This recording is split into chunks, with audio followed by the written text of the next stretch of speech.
بسم اللہ الرحمن الرحیم۔ میری امی میرے بابا کی ٹھیکرے کی مانگ تھیں۔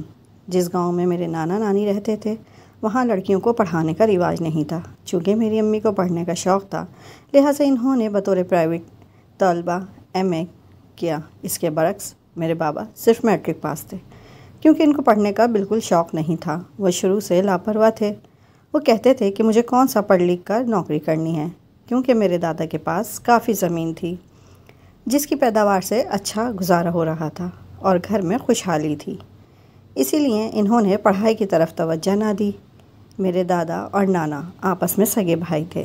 زمین اور جائیداد بھی مشترکہ تھی۔ دونوں بھائیوں میں پیار بہت تھا۔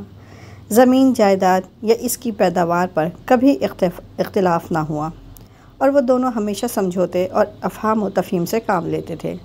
بابا کے برعکس امی حساس اور باصلاحیت تھیں۔ اپنی ذمہ داریوں کو بخوبی سمجھتی تھیں اور ہر کام وقت پر اور خوش اسلوبی سے سر انجام دیتی تھیں، جبکہ بابا لاابالی اور غیر ذمہ دار انسان تھے۔ کوئی کام وقت پر نہ کرتے تھے۔ ان کے والد انہیں سمجھاتے تو برا مان جاتے۔ شادی کے وقت تعلیم کا فرق سامنے آیا مگر نانا نے اس بات کو مسئلہ نہ بننے دیا۔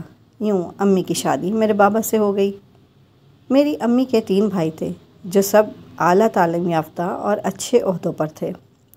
انہوں نے میرے بابا کو بھی بہت سمجھایا کہ بیکار گھومنے سے بہتر ہے ہمارے پاس اسلام آباد آ جاؤ، پھر سے پڑھائی کا سلسلہ شروع کرو اور کالج میں داخلہ لے لو اور تعلیم حاصل کرو۔ غرض ماموں کے سمجھانے پر بابا ان کے پاس چلے گئے اور کالج میں داخلہ لے لیا۔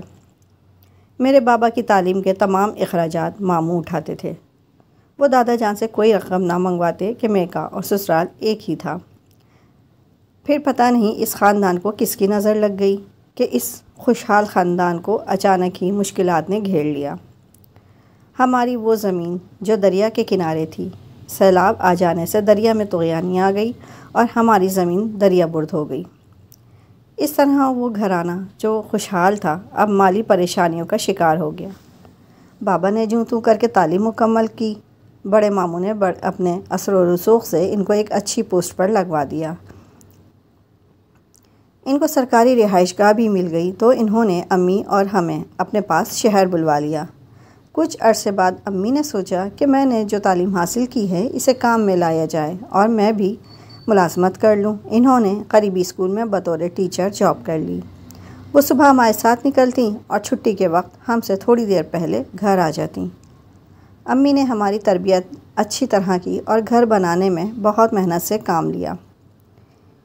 ان کو اپنے شوہر سے بہت محبت تھی۔ وہ بابا کے تمام کام اپنے ہاتھوں سے سر انجام دیا کرتی تھیں۔ ان کے کپڑے دھو کر استری کرنا، ان کے لیے طرح طرح کے کھانے بنانا اور ان کو آرام و سکون پہنچانا گو میری امی کی زندگی کا مقصد تھا۔ ہمارا گھر سکون کا گہوارہ تھا۔ ہم اگر شہر کے اچھے اداروں میں تعلیم حاصل کر رہے تھے تو اپنی امی کی وجہ سے، کیونکہ امی اور ماموں تعلیم کی قدر و منزلت کو سمجھتے تھے۔ شروع میں بابا ہمارا بہت خیال رکھتے تھے، پھر پتہ نہیں کیوں رفتہ رفتہ ان کا رویہ روکھا پھیکا ہوتا گیا۔ امی کی بھی بات پر بے عزتی کرنے لگے۔ ہمیں بھی بلا وجہ جھڑک دیتے تھے۔ سمجھ میں نہیں آتا تھا کہ ان کو کیا ہو گیا ہے۔ گھر میں آہستہ آہستہ بے سکونی قدم جماتی جا رہی تھی۔ ادھر بابا کی پریشانی تھی تو ادھر دادا اور نانا ابو باری باری بیمار ہو کر خالق کے کائنات سے جا ملے۔ بابا کو تو اب کسی کا ڈر نہ رہا، وہ اور زیادہ شیر ہو گئے۔ اب امی کو بلا وجہ مارنے بھی لگے تھے، حالانکہ وہ بے قصور ہوتیں۔ ہماری وہ زمین جو پہلے دریا برد ہو گئی تھی، دریا کا رخ بدل جانے سے نکل آئی تھی، لیکن اس پر مقامی لوگوں نے قبضہ کر لیا تھا۔ ماموں اپنے اثر و رسوخ سے اس زمین کو چھڑوانے میں لگے ہوئے تھے، حالانکہ اس میں ہم لوگوں کا ہی فائدہ تھا، لیکن اس سب کے باوجود بابا کا رویہ امی سے روز بروز خراب ہوتا جا رہا تھا۔ ہم 3 بہنیں اور 3 بھائی تھے۔ بڑا بھائی لاہور میں پڑھ رہا تھا۔ وہ ہم سب سے بہت پیار کرتا تھا۔ بابا ہر ماہ اس کو مناسب خرچہ بھجواتے، لیکن کچھ دنوں سے وہ بھائی کو بھی خرچہ نہیں بھجوا رہے تھے۔ امی اپنی تنخواہ میں سے بیٹے کو رقم بھجوانے لگیں۔ جب امی بابا سے پوچھتی تھیں کہ آپ کیوں احمد کو خرچہ نہیں بھجوا رہے تو وہ کہتے تھے خرچہ پورا نہیں ہو رہا۔ حیرت کی بات تھی کہ اخراجات وہی تھے، پھر بابا کی تنخواہ کہاں جا رہی تھی؟ دراصل بابا جس آفس میں کام کرتے تھے وہاں ایک فاضیہ نام کی ایک لڑکی بھی کام کرتی تھی۔ بابا کی اس کے ساتھ دوستی ہو گئی۔ میری امی اس بات سے بے خبر تھیں۔ ایک دن میری بڑی بہن نے بابا کے موبائل میں فوزیہ کا میسج دیکھ لیا تھا، لیکن اس نے یہ بات کسی کو نہیں بتائی۔ وہ اب پریشان رہنے لگی تھی۔ جب میں نے ہما باجی کو پریشان دیکھا تو ان سے پریشان کی وجہ پوچھی۔ پہلے تو وہ نہیں بتا رہی تھیں، لیکن میرے مجبور کرنے پر بالآخر انہوں نے مجھے بتا دیا کہ بابا کسی غیر عورت میں انوالو ہیں۔ اسی وجہ سے ان کا رویہ ہم سب سے بدل گیا ہے۔ ہما باجی اب اکثر چپکے بابا کا موبائل چیک کرنے لگیں، جبکہ میری امی کبھی ان کے سیل فون کو ہاتھ نہیں لگاتی تھیں۔ ہما باجی نے مجھے بتایا کہ یہ دونوں ایک ہونا چاہتے ہیں، تبھی امی سے بابا کی نہیں بن پا رہی۔ میں نے ہما باجی کو کہا کہ ہم امی کو اس معاملے سے باخبر کر دیتے ہیں، وہ بابا سے بات کر لیں گی، لیکن ہما باجی نے منع کر دیا۔ کہنے لگیں، امی بہت حساس ہیں، وہ بابا اور گھر سے بہت مخلص ہیں، ایسا نہ ہو کہ وہ جذباتی ہو کر کوئی انتہائی قدم اٹھا لیں اور ہم ہاتھ ملتے رہ جائیں۔ لیکن کاش ہم اس وقت امی کو باخبر کر دیتے۔ ہم سے کوتاہی ہو گئی، جس کا نتیجہ یہ نکلا کہ بابا نے خفیہ طور پر اس عورت سے نکاح کر لیا اور اس کو الگ گھر لے کر دے دیا۔ اس معاملے کا علم اس وقت ہوا جب پانی سر سے گزر چکا تھا۔ ہوا یہ کہ امی کی طبیعت ایک روز اچانک خراب ہو گئی تو میں اور مجھ سے بڑا بھائی ان کو اسپتال لے گئے۔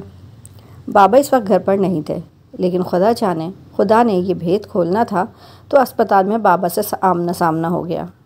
وہ فوزیہ کو اسپتال سے لے جا رہے تھے اور ان کے بازوؤں میں ایک نوزائیدہ بچہ تھا۔ فوزیہ نے اس بچے کو جنم دیا تھا۔ اس دن اس کی اسپتال سے چھٹی ہوئی تھی۔ جب بابا اچانک اسپتال میں نظر آئے تو امی دنگ رہ گئیں۔ وہ سمجھ نہ سکیں کہ میرا شوہر کسی عورت اور نومولود کو لے کر گاڑی کی طرف کیوں جا رہا تھا۔ بابا نے بھی ہم کو دیکھ لیا، لیکن نظریں چرا لیں۔ بھائی نے وہاں موجود نرس سے دریافت کیا، جو اس وقت فوزیہ کے ساتھ گاڑی تک گئی تھی۔ اس نے بتایا کہ یہ صدیقی صاحب کی بیگم ہیں، جنہوں نے 5 دن پہلے ایک بیٹے کو جنم دیا ہے۔ صدیقی صاحب میرے بابا کا نام تھا۔ اب ساری حقیقت کھل گئی۔ جب بابا گھر آئے تو امی نے استفسار کیا تو وہ غصہ کرنے لگے۔ میری امی نے قرآن پاک ان کے سامنے رکھ کر کہا کہ مجھ سے جھوٹ مت بولنا، سچ سچ بتا دو جو حقیقت ہے۔ میں آپ سے لڑوں جھگڑوں گی نہیں، بلکہ آپ کی دوسری بیوی کو گھر لے آؤں گی، لیکن اگر جھوٹ بولا تو معاف نہیں کروں گی، بلکہ اپنی جان دے دوں گی۔ بابا نے سچ نہ بولا بلکہ جھوٹ کا سہارا لیا۔ کہنے لگے کہ میرے ایک دوست کا نام بھی صدیقی ہے، وہ شدید بیمار ہے، اس کے گھر بیٹے کی ولادت ہوئی ہے، اس نے کہا تھا کہ گاڑی چاہیے، بیوی اور بچوں کو گھر لانا ہے۔ میں نے اخلاقی طور پر ان کا یہ کام سر انجام دیا ہے کہ ان کی بیوی اور بچے کو اسپتال سے گھر پہنچایا ہے۔ اس کہانی پر یقین کرنے کو کسی کا دل نہ چاہا، مگر ہم خاموش رہے۔ مجھے اور ہما باجی کو تو پتہ تھا کہ بابا جھوٹ بول رہے ہیں، تاہم ہماری ہمت نہ ہوئی کہ بابا کے راز سے پردہ اٹھاتے۔ لب سل گئے تھے۔ اس واقعے کے کچھ روز بعد ہی وہ عورت مارکیٹ میں بابا کے ساتھ دوبارہ شاپنگ کرتی نظر آ گئی۔ امی نے اس منظر کو پھر اپنی آنکھوں سے دیکھ لیا۔ اس وقت ان کی ایک کولیگ بھی امی کے ہمراہ تھیں۔ یہ دونوں اسکول کا کچھ سامان خریدنے بازار گئی تھیں، کیونکہ چند دنوں بعد اسکول میں فنکشن ہونے والا تھا اور اس فنکشن کے انتظام کی ذمہ داری امی پر تھی۔ امی کی وہ کولیگ فوزیہ کو جانتی تھی، وہ اس کی کزن تھی۔ اس نے امی کو بتا دیا کہ فوزیہ فلاں آفس میں کام کرتی ہے، جہاں یہ شخص بھی کام کرتا ہے۔ پھر دونوں کی شادی ہو گئی۔ انہوں نے کورٹ میرج کی ہے۔ فوزیہ کا شوہر پہلے سے شادی شدہ اور کئی بچوں کا باپ ہے۔ اب تو امی کو پورا یقین ہو گیا کہ میرے شوہر نے دوسری شادی کر رکھی ہے اور یہ عورت ان کی دوسری بیوی ہے۔ گھر آ کر انہوں نے بابا سے دوبارہ استفسار کیا کہ آج میں نے تم کو بازار میں دوبارہ اسی عورت کے ہمراہ دیکھا ہے۔ تم کہتے تھے کہ وہ تمہاری دوست کی بیوی ہے، بالآخر تم نے مجھ سے جھوٹ بولا، تم نے فوزیہ سے شادی کر لی ہے۔ یہ تمہارے آفس میں کام کرتی تھی، مجھے سب معلوم ہو چکا ہے۔ بابا نے کہا کہ اگر سب کچھ معلوم ہو گیا ہے تو اچھی بات ہے، پھر تم کیوں مجھ سے پوچھ رہی ہو؟ امی نے قسم کھائی تھی کہ میں جان دے دوں گی اگر شریک زندگی نے جھوٹ بولا تو، اور اب ثابت ہو گیا کہ واقعی بابا نے جھوٹ بولا تھا۔ بس اس بات پر دونوں میں جھگڑا ہوا اور پھر امی نے کسی کو کچھ نہ بتایا اور رات کو سونے سے پہلے زہریلی دوا پی لی اور دوسرے کمرے میں جا کر سو گئیں۔ ہم نے ان کو ڈسٹرب کرنے کی ہمت نہ کی کیونکہ وہ رو کر سوئی تھیں۔ سوچا ان کے پاس جائیں گے تو بے آرام ہو جائیں گی۔ مجھے اور باجی کو تو معلوم تھا کہ ابو شادی کر چکے ہیں، وہ امی سے جھوٹ بولتے تھے۔ بہرحال صبح ہوئی اور یہ وہ منحوس صبح تھی جس کے بعد امی کی زندگی میں پھر کبھی صبح نہ آ سکی۔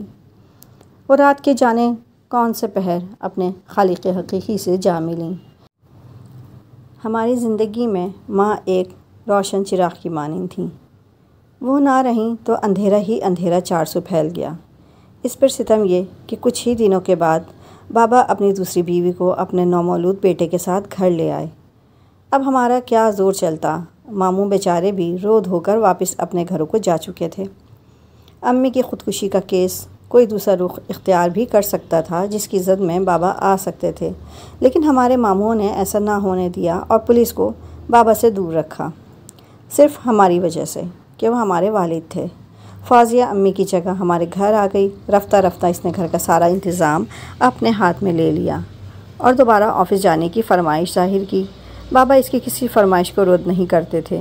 اس کے کہنے پر انہوں نے ہم کو اسکول سے ہٹا لیا اور گھریلو ذمہ داریاں ہم دونوں بہنوں کے سپرد کر دیں۔ نئی امی اب بابا کے ساتھ آفس جاتی تھیں تو اپنا چھوٹا سا بچہ ہمارے سپرد کر جاتی تھیں۔ ہم کو اپنی ماں کے مرنے کا دکھ کیا کم تھا کہ اس بچے کی خاطر ہمیں تعلیم بھی چھوڑنی پڑی تھی۔ بڑے بھائی سے ہم بہنوں نے رو کر فریاد کی کہ ہم تعلیم حاصل کرنا چاہتے ہیں، جبکہ سوتیلی ماں ہمیں تعلیم سے محروم رکھنا چاہتی ہے اور بابا اس کے حکم کے غلام بنے ہوئے ہیں۔ بھائی نے کہا کہ تم لوگ فکر مت کرو، میں ماموں سے بات کرتا ہوں، میں ہرگز تم پر علم کے دروازے بند نہیں ہونے دوں گا۔